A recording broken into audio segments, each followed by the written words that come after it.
Recent ഒരു ball കണ്ടിട്ട് ഒരു പയ്യൻ വന്നായിരുന്നു. ഒരു ബോൾ കൊണ്ടതാണ്, സ്റ്റിച്ച് ബോൾ ആണ്. കൊണ്ടിട്ട് ഒരു പയ്യൻ വന്നപ്പോൾ ആ പയ്യന്റെ അമ്മ ബോൾ കൊണ്ടതിന് ശേഷം പെയിൻ കുറയട്ടെ എന്ന് വിചാരിച്ചിട്ട് നന്നായിട്ടൊന്ന് തിരുമ്പി വിട്ടു. അതിനുശേഷം നന്നായി ചൂട് വെച്ചു.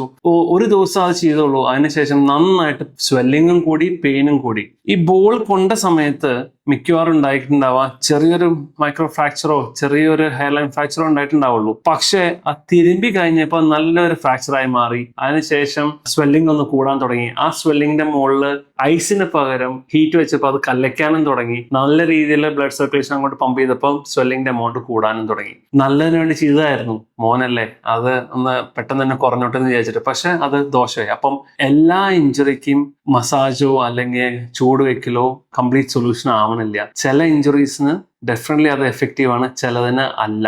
അത് എങ്ങനെയാണ് തിരിച്ചറിയാൻ ചെയ്യാൻ, അത് നല്ലൊരു പ്രൊഫഷണൽ അടുത്തേക്ക് പോകുന്നത് തന്നെയാണ് നല്ലത്. ചെറിയ ഇഞ്ചുറി കോംപ്ലിക്കേറ്റഡ് ആക്കാതിരിക്കുന്നതാണ് ഏറ്റവും ബെസ്റ്റ്.